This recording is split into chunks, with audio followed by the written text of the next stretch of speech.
Hey guys, so I just sketched a video slash these roses and I think I'm gonna paint them in my next video, but I just wanted to make a quick little video on finding, oops, sorry, I'm like sitting on this bouncy ball because it feels so comfortable and it sometimes rolls all over the place.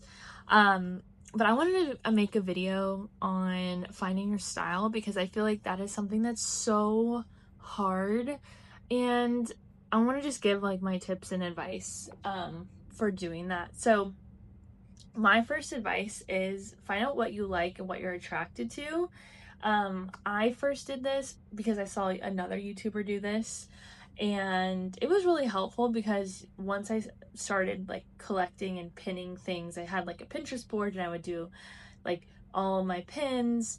I started to see like, what do I like? Why do I like it? And I asked all these questions, and I started to realize that I was really drawn to not the perfection type of realistic art. I was more drawn to the messy, imperfect, emotional, like nature, botanical, there's a story there type of art. And I know that might not make sense explaining it, but I can put some images here of what I mean by that.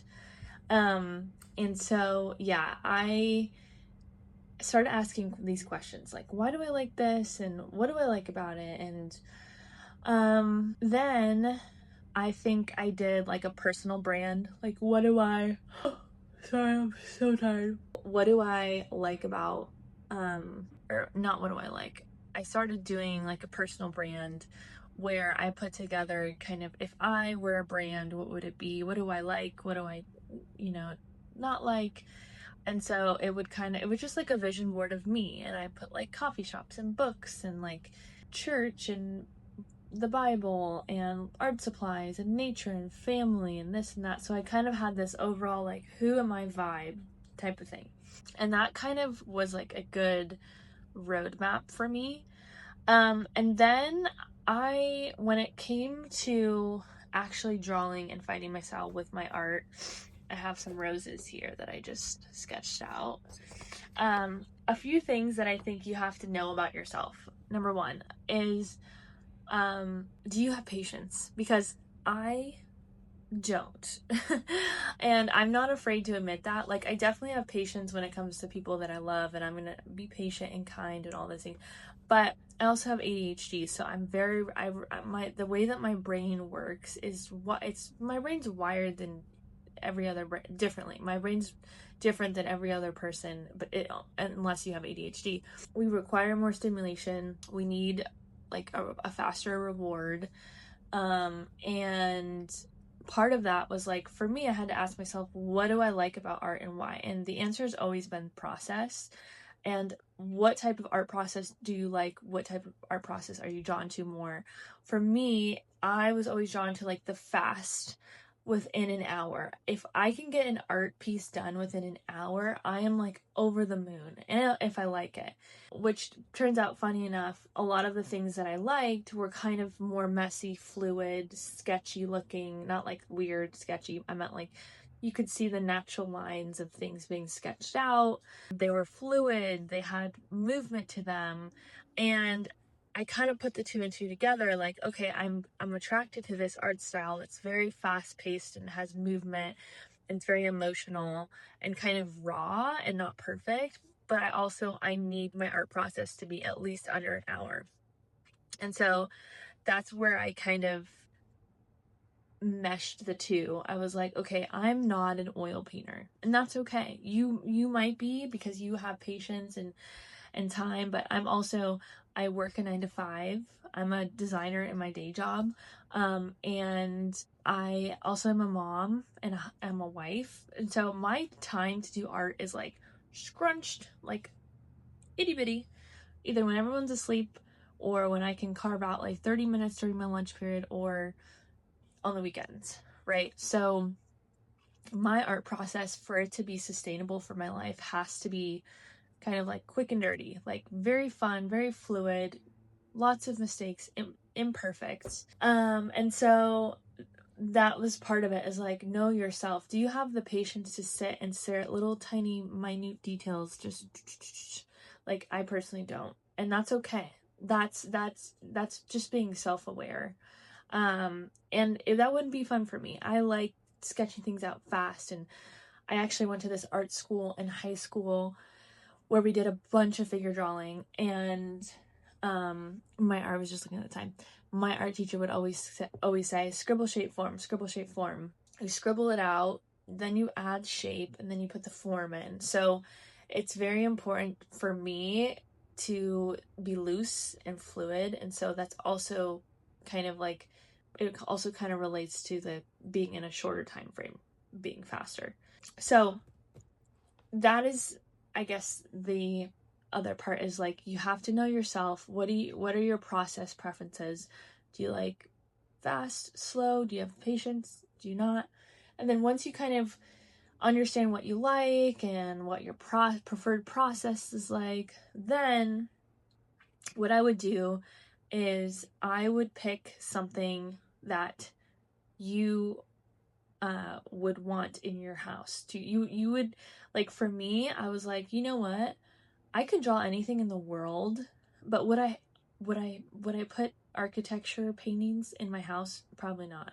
So I had to ask myself, okay, what is something that I would consistently buy over and over again and hang in my house? And it was always botanicals. Like, I always felt like there's always going to be room for a botanical print in my house, or something to that, except like nature. I felt like nature was also kind of like expensive feeling.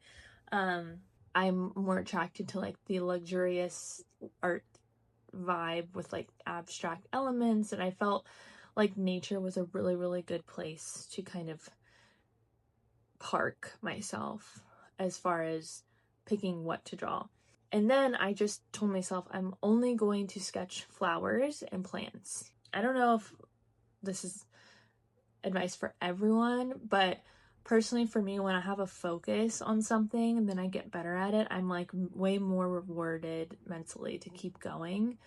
And it helps me kind of perfect my style for that object or element. So I feel like I've drawn so many different flowers, and like there's so many different flowers that I know I don't like because I've done that.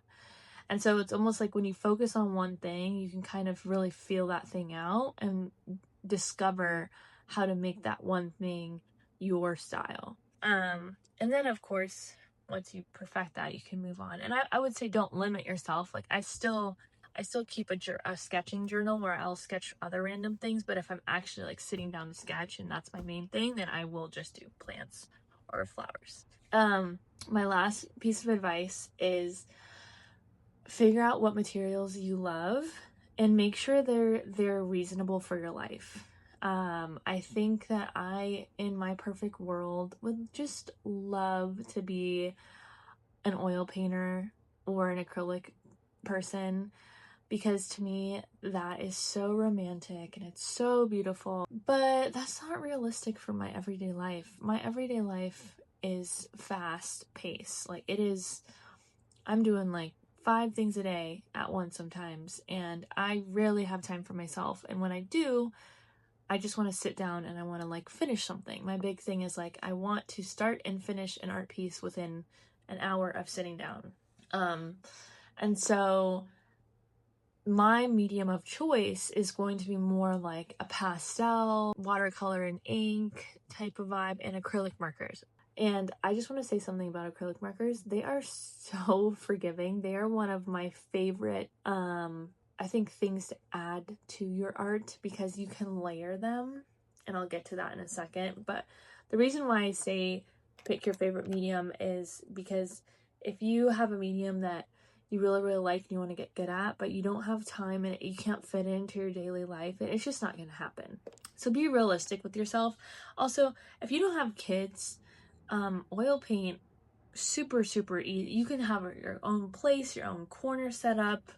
And my kid got into my oil paints once, and I was like, no, we can't do this.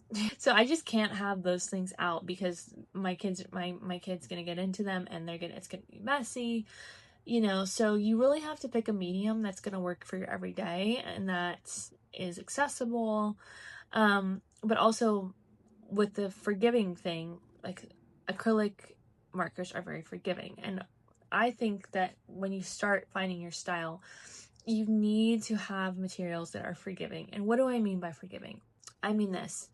If it's easy to layer and to cover up mistakes, you're going to want that. And part of those things are acrylic markers or, I don't know, maybe even acrylics are kind of like that.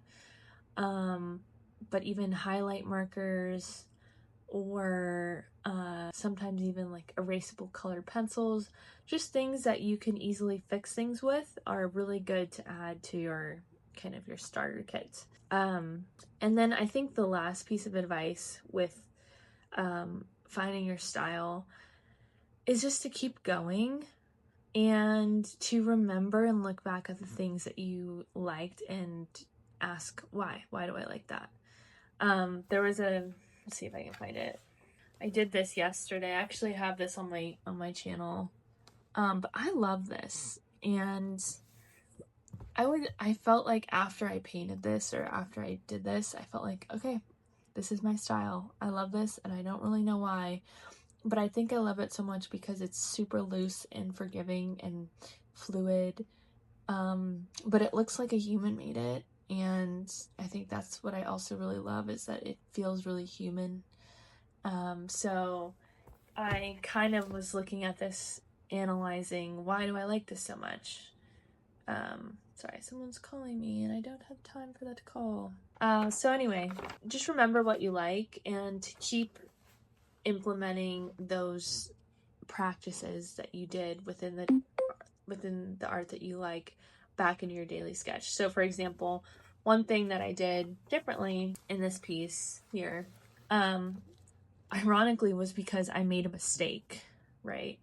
But it was just a happy accident. And the mistake was that I used a Posca marker pen, which is like those acrylic pens, and it was just too dark and too perfect, and it didn't look good enough with the ink next to it. So what I did to kind of hide that really stark contrast was I did just washes of watercolor around it, and then I took the acrylic marker over it to kind of hide the depth or the dark contrast of the stems in which I used the Posca marker for.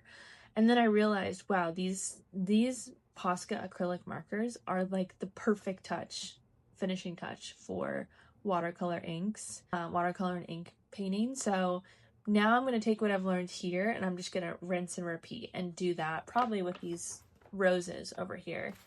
I'm going to do the watercolor, and then I'm going to finish with some kind of different layers of acrylic marker. So anyway, I know that was very long and winded, but I hope you liked this video. Definitely subscribe to my channel if you felt like this was helpful, and introduce yourself below. Also, if you didn't know, I have a Christian mail club where I send out mail every single month as just encouragement, and included in that is an art print, a recipe, and an activity. So if you want to check that out, all my links and stuff are below. And if you want to watch this video on the paint with me with the flowers that I showed in this video, you can go ahead and click here and watch that. Otherwise, thank you guys so much, and I hope you have a beautiful day. All right, bye.